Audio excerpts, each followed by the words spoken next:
Human history is a story we were never meant to question. From our earliest school days, the timeline is presented to us as an unbroken chain of progress, simple, linear, and predictable. We're told civilization rose slowly, knowledge advanced gradually, and everything we know today is the result of thousands of years of small steps. But what if that's not just wrong, but deliberately misleading? What if humanity didn't crawl its way upward, but fell from something far greater? For generations, researchers, explorers, and everyday curious thinkers have stumbled upon pieces of a story that doesn't fit the textbook version of reality. Impossible structures, sudden technological leaps, cultures separated by oceans yet building with the same mathematics, the same sacred geometry, and the same obsession with the stars. It's as if they were all remembering the same forgotten blueprint. But instead of re-examining history, mainstream institutions chose to bury the anomalies. They smoothed the wrinkles, patched the contradictions, and rewrote everything in a way that keeps humanity small, simple, and easy to explain. This is not the story they teach in schools. This is the story they erased. At the center of this mystery lies a concept whispered in academic corners and screamed in online communities: the reset.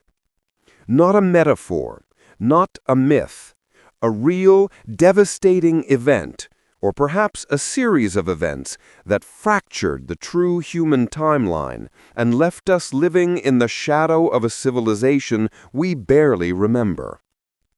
Some people imagine it as a flood, others as a solar storm, a pole shift, a cosmic impact, or even something humanity did to itself. The truth is locked away behind layers of archaeology, distortions, and silence. But the evidence, what little they failed to hide, points to something undeniable. Humanity was once at a level of understanding far beyond what we are today. Ancient cities aren't supposed to have precision cuts that industrial saws struggle to replicate. Ancient cultures aren't supposed to map the earth with satellite-level accuracy. Ancient temples aren't supposed to align with constellations that shift over millennia, requiring calculations modern astronomers still find impressive. And yet, they do.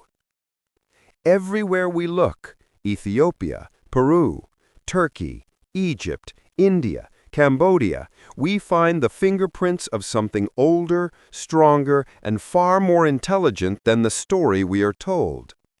And every time someone tries to bring these patterns to light, the same institutions rush to call it coincidence, fantasy, or pseudoscience. But coincidences don't leave 200-ton stones perfectly interlocked without mortar. Coincidences don't whisper the same geometry across continents. And coincidences don't vanish entire chapters of human history at the exact moment a global disaster hits. To understand the reset, we need to take a step back and ask a simple, dangerous question. What if we are the aftermath, not the beginning? Modern society behaves like a people waking up after a storm, trying to piece together memories from a world washed away. We reinvent technologies that seem strangely intuitive. We rediscover principles ancient builders apparently mastered. We act like pioneers, but feel like amnesiacs. There's an uncomfortable possibility lurking behind this pattern. We are living in a rebuilt world, not an original one. This idea isn't new. Plato spoke of cycles of destruction and rebirth. The Hopi talk of worlds rising and falling. Hindu cosmology describes entire ages collapsing and restarting. Even the Bible hints at eras lost and renewed. Different cultures, different eras, same message. Humanity has been reset before. But here's the twist most people never consider. What if the reset didn't just destroy civilizations, it destroyed our memory of them?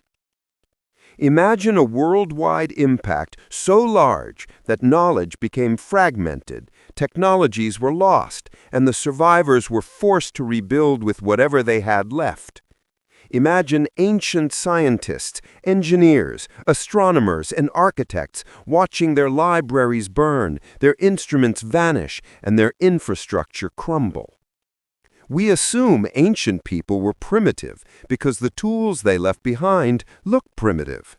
But what if those tools were simply the last things that survived the fall? Think of a modern city hit by an extinction-level event. 20,000 years later, all that's left might be fragments, rusted steel, broken ceramics, and outlines of streets. Future civilizations might conclude our people were simple, unsophisticated, and barely capable. They'd never guess we once launched satellites and split atoms. That's the terrifying part. We could be making the exact same mistake. Somewhere inside the gaps of history, inside the runes that don't fit the timeline, inside the myths that read more like memories than stories, there is a clue, a pattern, a truth waiting to be uncovered. The truth is this: humanity's real timeline wasn't broken naturally, it was interrupted. And the survivors, our ancestors, tried to warn us. They carved their knowledge into stone so it could withstand fire, floods, and time itself. They encoded mathematics inside myths. They aligned monuments to the stars so their message would outlive their voices. But eventually, even the warnings faded. Only the stones remain. And now, for the first time in centuries, people around the world are starting to connect the dots again. The same questions echo across research forums, documentaries, podcasts, and late-night discussions. Why does history feel patched together? Why do we advance in sudden bursts? Why do ancient cultures feel eerily familiar, as if we're remembering instead of discovering? To approach the reset honestly, we have to accept a possibility that shakes the foundation of everything we think we know. Humanity didn't start from scratch. We restarted from ruins. Before we can understand what the reset truly was, we need to understand the psychology of a world that has survived one. People imagine ancient disasters as single-day events, one giant impact, one global flood, or one catastrophic explosion. But the truth is far more complex and far more human. Resets don't just erase buildings or cities. They erase knowledge, identity, memory, and meaning. And the greatest damage is often done after the disaster itself, when the survivors attempt to make sense of a world that no longer resembles the one they knew. Imagine waking up in a silent world where the night sky looks unfamiliar, where entire coastlines are gone, where the seasons shift unpredictably, and where the few remaining pockets of humanity cling to scraps of knowledge without the infrastructure to use it. The reset wouldn't feel like an event. It would feel like a nightmare that keeps unfolding generation after generation until the old world becomes nothing more than a distant legend. If you were born 2 centuries after such a cataclysm, what would you believe? You wouldn't see evidence of the lost civilization. You'd only see ruins with no context, tools with no manuals, stones with no stories.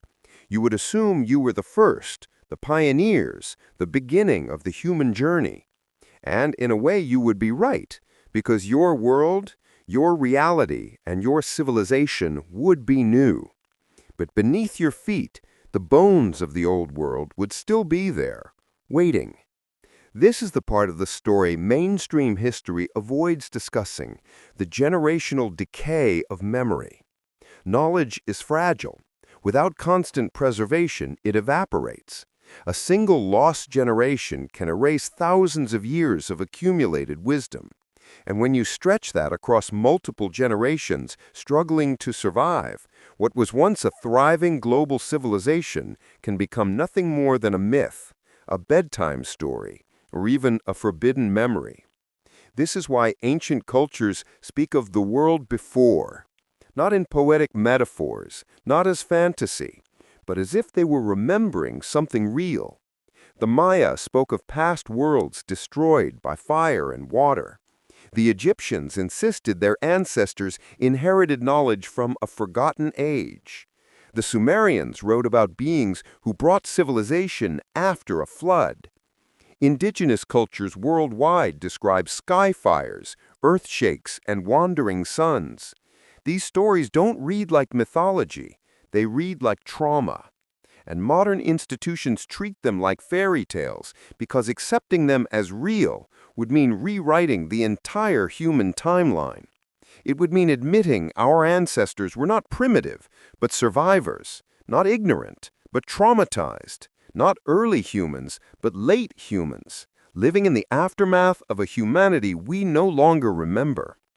The reset, whatever form it took, left behind clues that survived the collapse. But those clues are scattered, incomplete, and often misunderstood. Take, for example, the global pattern of megalithic architecture. Cultures that supposedly had no contact somehow built with the same obsession for perfect alignment, sacred geometry, and astronomical precision. Why? Because they weren't inventing these techniques. They were preserving them. Imagine a world where only fragments of ancient engineering survive the reset.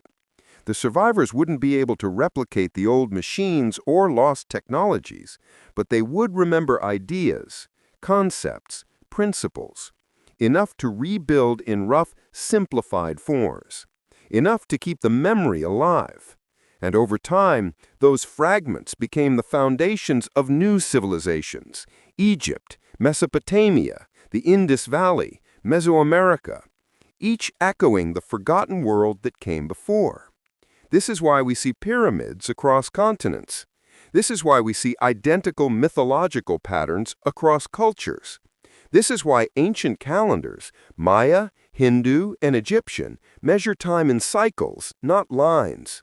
They weren't predicting the future, they were remembering the past. The reset also explains something historians struggle to rationalize: the sudden appearance of fully formed civilizations. Mesopotamia didn't slowly evolve, it burst into existence in a single era. Egypt went from simple settlements to monumental architecture from day one.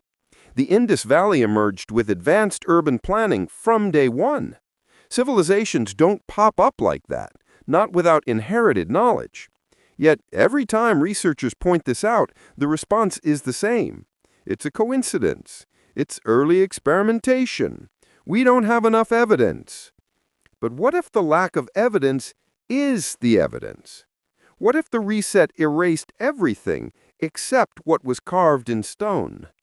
Now imagine this. If a global civilization had existed before the reset, what would it have looked like? Not the sci-fi fantasy of flying cars or laser cities, something far more grounded, yet far more advanced, perhaps a world where sound, geometry, and natural resonance were understood deeply, a world where energy wasn't extracted but harmonized, a world that is built with the planet instead of against it. This isn't speculation.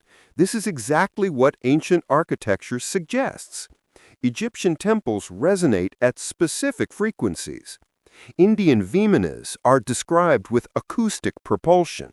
Standing stones and dolmens channel electromagnetic currents. And many ancient myths speak of a world where sound shaped matter. To us, it sounds impossible. To a post-reset world recovering from trauma, it might have sounded like magic. But what about the civilization that came before? It may have been basic engineering. And that is why the reset had to be profound enough, not just to destroy structures, but to shatter knowledge itself. Because once a civilization reaches a certain level of understanding, its downfall must be absolute, or else it will rise again quickly. But here's the strange part. If the reset wiped out the old world so completely, how do we still feel its echoes today? Because somewhere, in pockets across the globe, fragments survived. Sacred texts, oral traditions, encoded symbols, astronomical alignments. They were passed down like a torch through the darkness, carried by people who barely understood the fire they held. And those fragments became seeds, seeds that sprouted into the civilizations we know today. Yet even as humanity rebuilt, something else happened. The new world didn't simply forget the old one. It developed a fear of it, a fear so deep it shaped religions, governments, and institutions. Because if a reset happened once, it could happen again. So humanity did what traumatized survivors do. We simplified the story. We softened the edges. We turned memory into myth to avoid confronting the truth. And institutions, built on stability and control, reinforced the lie. Not because they're evil, but because rewriting history means rewriting identity, and rewriting identity means losing control. This is why modern science insists humans were once primitive. This is why academia avoids global patterns. This is why ancient anomalies are labeled outliers. A linear history is easier to manage. A fragmented timeline is harder to question. And a world that believes it is at the peak of progress is easier to lead. But the truth, buried beneath dust, stone, myth, and silence, keeps resurfacing. The same way memories resurface after a trauma. Humanity isn't progressing. Humanity is remembering. The reset was not the end of our story. It was the interruption. If humanity is remembering, then the real question becomes unavoidable. What exactly are we remembering? Because scattered across the world, in every continent and every culture, there are clues, not just to the reset itself, but to the world that existed before it, a world that wasn't defined by nations or religions or separate identities, a world that behaved like a single, interconnected civilization. The people of that forgotten era understood something we're only now rediscovering, that Earth is not just a place we live, it's a system we are meant to resonate with. They built structures that aligned with magnetic fields, ley lines, and celestial cycles. They carved symbols that mapped the movement of stars thousands of years beyond their own lifetimes. And they created a network of knowledge that was both scientific and spiritual, physical and metaphysical, and material and cosmic. We look at these achievements today and try to force them into narrow categories: archaeology, mythology, and astronomy. But the people before the reset didn't think in categories. To them, the world was a unified field. Energy, matter, consciousness, and the cosmos all intertwined. This is why their monuments feel alive. This is why their knowledge feels strange yet familiar. This is why their mathematics feels universal, not cultural. But if a civilization was truly global, truly connected, then the reset that destroyed it must have been unimaginably vast. It must have been capable of disrupting the world in multiple ways simultaneously. The evidence suggests it wasn't a single disaster, but a cascade of them. Climate shifts, oceanic upheavals, solar anomalies, geological instability, and possibly a human factor, technology or forces unleashed that spiraled out of control. Many cultures speak of a sky fire, a blinding event that left the world in chaos. Others describe a wandering sun, suggesting a solar outburst or cosmic disturbance. Certain myths speak of the earth shaking so violently that mountains fell and oceans rose. And some even hinted weapons or energies so powerful they could level cities in an instant. These stories shouldn't align. They come from different ages, different continents, and different languages, but they describe the same trauma. The reset may have been triggered by nature. It may have been triggered by humanity, or it may have been triggered by something we don't yet understand. But the effect was global and total. Still, even in the face of devastation, some people survived. Not many, but enough. And those survivors carried fragments of the old knowledge into the new world. They became the seed bearers, the ancestors of the cultures we know today. But they also became the authors of our greatest mysteries. Why did ancient Egyptians say their civilization was not the first, but the last in a long line? Why did the Dogon tribe know the orbital patterns of Sirius long before telescopes existed? Why did the Vedic texts describe cycles of destruction eerily similar to geological patterns? Why did early Mesoamericans track cosmic timelines with mathematical precision? Because they remembered.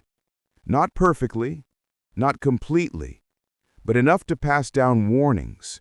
Warnings carved in stone, encoded in myths, hidden in rituals, buried in architecture. For thousands of years, these warnings sat quietly, waiting for someone to see them for what they truly were. Message fragments from a world before the reset. And now, right now, humanity is waking up to them again. This awakening isn't happening through institutions. It's happening through individuals, through people who look at the old stories and feel something stir inside them, through researchers who challenge academic dogma, through explorers uncovering anomalies that don't fit the official narrative, through curious minds who refuse to believe that human history is as simple as a straight line. The truth is resurfacing because consciousness evolves in cycles, just like civilization. And we have reached a point in that cycle where questioning the past is no longer a threat, it's a necessity. But this raises a chilling question. If we are remembering a forgotten world, are we also approaching the next reset? Some scientists believe Earth moves through periodic cosmic zones that increase solar radiation. Others point to magnetic pole shifts accelerating faster than expected. Climate patterns are becoming less predictable, and natural disasters are becoming more intense. And in our own hands, we hold technologies powerful enough to alter the planet in irreversible ways. It's possible that the survivors of the last reset tried to warn us, not just about what happened, but about what could happen again. Many ancient structures seem positioned to track celestial changes. Others align with cycles of solar activity. Some appear designed to withstand massive floods or quakes, and nearly all of them seem to echo the same message encoded in different forms. This has happened before. It can happen again. Prepare. This doesn't mean disaster is inevitable. It means awareness is powerful. Because if the reset of the past wiped out a global civilization, then understanding the patterns might help us avoid repeating the same fate. Knowledge is the shield our ancestors lost. Awareness is the tool they couldn't preserve. And maybe, just maybe, remembering the truth in time is part of the cycle itself. Perhaps civilizations rise not when they learn new things, but when they reclaim what they once knew. So where does this leave us now? It leaves us standing on the edge of two worlds, the world we think we know and the world we are rediscovering. It leaves us with a choice, to cling to a linear story that keeps us small, or to embrace a cyclical truth that expands our understanding of who we are. It leaves us with a responsibility, to learn from the fragments left behind, to honor the civilizations that came before us, and to rebuild a world worthy of the knowledge they tried to save. The reset wasn't the end of humanity. It was a fracture in the story, one that we are finally piecing back together. The stones are speaking again. The myths are unraveling. The patterns are returning. And for the first time in a long time, the truth is rising. Humanity is waking up, not to a conspiracy, not to a fantasy, but to its own forgotten greatness. And as we remember the world that came before, we may finally learn how to protect the world we have now. So the question becomes not what was the reset. The real question is what will we do with the memory now that it's returning?